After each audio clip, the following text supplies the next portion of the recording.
Chicken pulao করার জন্য এখানে গোলমরিচ, জয়িত্রী ও জয়ফল খুব ভালো করে শুকনো খোলায় ভেজে ঠান্ডা করতে রেখে নিয়েছি। আমার মিক্সিটা আজকে গেছে নষ্ট হয়ে, তো সেই জন্য এই রাস্তা। যাই হোক, খুব সুন্দর করে গুঁড়ো করে নিয়েছি।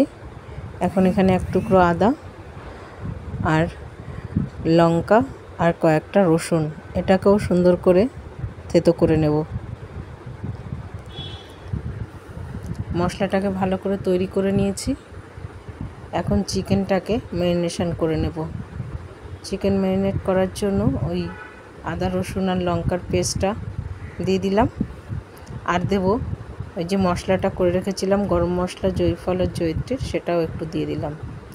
আর এখন এখানে দেব স্বাদ অনুযায়ী নুন, আর দেব ফ্যাটানো টক দই। খুব সুন্দর করে এখন এটাকে মিশিয়ে নেব। মিশিয়ে চাইলে তোমরা 1 ঘন্টা অবধি ম্যারিনেশন করতে পারো। আমার হাতে আজকে একটু সময় কম, তাই আমি আধা ঘন্টার জন্য ম্যারিনেশন করে রেখে দিলাম। এখন এটাকে রেখে দেবো রেস্টে আধা ঘন্টা। আর এদিকে একটা কড়াইতে নিয়ে নিয়েছি সামান্য তেল, তার মধ্যে দিয়ে দিয়েছি ঘি, কারণ শুধু ঘি দিলে ঘিটা জ্বলে যেতে পারে, ওই জন্যে। এখন বেরেস্তা করার জন্য দিয়ে দিয়েছি পেঁয়াজ। পেঁয়াজটা খুব সুন্দর করে বেরেস্তা করে নেব। দেখো পেঁয়াজের কালার ছেড়ে দিয়েছে। এদিকে বেরেস্তা হতে হতে আমি এদিকে একটুখানি গোবিন্দভোগ চালটাকে দুবার ধুয়ে রেস্টে রেখে দিলাম আধা ঘন্টার জন্য। এদিকে আমার বেরেস্তাটাও ভাজা হয়ে গেছে। বেরেস্তাটাকে এক এক করে তুলে নিচ্ছি। বেরেস্তার কালারটাও খুব সুন্দর হয়েছে।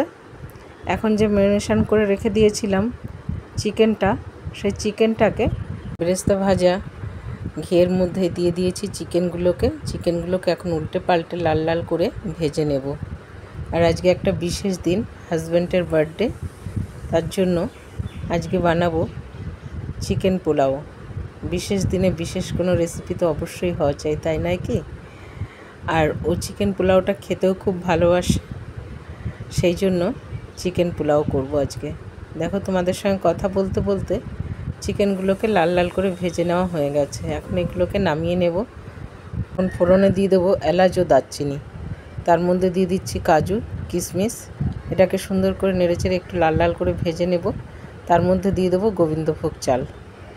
চালটাকেও খুব সুন্দর করে নেড়েচেড়ে ভেজে নিতে হবে। প্রতিটি চালের গায়ে ঘিয়ের যাতে কোট লেগে যায়। খুব সুন্দর করে ভেজে নিয়েছি নেড়েচেড়ে। এখন এর মধ্যে দিয়ে দেব ফুটন্ত গরম জল। আর পোলাওর একটা সিম্পল রেশিও আছে, যতটা চাল তার ডাবল জল। এই রেসিপিতে করলে পরে পোলাও তোমার সত্যি খুবই সুন্দর হবে এবং ঝরঝরে হবে। এখন দিয়ে দিয়েছি ঢাকা, জাল উঠে গেছে পোলাওতে। এখন দিয়ে দেবো এর মধ্যে একটু নেড়ে চেড়ে, ভালো করে নেড়ে নিয়েছি। দিয়ে দেবো এখন চিকেন, প্রতিটা পিসের মধ্যে দিয়ে দেব। চিকেনগুলো সব দিয়ে দিয়েছি। এখন এটাকে সুন্দর করে আরেকবার নেড়ে নেব। আর এর মধ্যে দিয়ে দিয়েছি স্বাদকে ব্যালেন্স করার জন্য চিনি, আর দিয়ে দিয়েছি কয়েকটা কাঁচা লঙ্কা চিড়ে। এখন এটাকে আবার সুন্দর করে একদম স্লো আছে ঢাকা দিয়ে রাখবো কিছুক্ষণের জন্য। ঢাকনাটাকে এখন তুলে নেব। দেখো খুব সুন্দরভাবে চালটা ফুটে গেছে আর ঝুরঝুরেও হয়ে গেছে। একটু টেস্ট করে দেখলাম নুনটা একটু কম আছে, তাই একটু নুন দিয়ে দিলাম। আর দিয়ে দিচ্ছি ভালো করে বেরেস্তা ছড়িয়ে। আর যে মশলাটা করে রেখেছিলাম না, সেই মশলাটাও একটু ছড়িয়ে দেবো এখন এর উপরে। এখন এটাকে একটু নেড়েচেড়ে নিতে হবে সুন্দর করে। আর কিছুক্ষণ নেড়েচেড়ে দমেও রেখে দেব। আর তোমরা না অবশ্যই ঘরে এইভাবে না চিকেন পোলাও করে দেখবে, খেতে কিন্তু খুব সুন্দর হয়। দেখো সুন্দর ঝরঝরে হয়ে গেছে, এখনও গরম আছে, সেই জন্য একটু ঝুরঝুরেটা কম লাগছে। আমি গরম গরমই পরিবেশন করে দিয়েছি, কারণ টাইমও হয়ে গেছে খাওয়ার। দেখো দেখতে যত সুন্দর হয়েছে না, খেতেও কিন্তু বেশ সুন্দর হয়েছে। তোমরা কিন্তু অবশ্যই বাড়িতে একবার ট্রাই করো।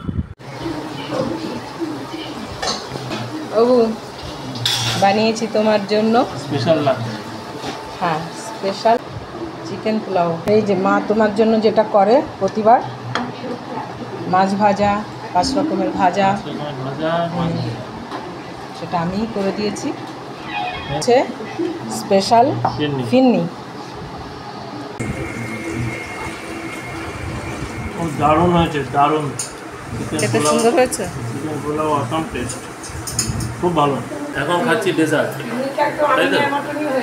ডেজার্টটা পিন্নিটা হয়েছে, ডেজার্টটা হচ্ছে পিন্নি, পিন্নিটা হয়েছে আমিনিয়ার মতো, মা বললো।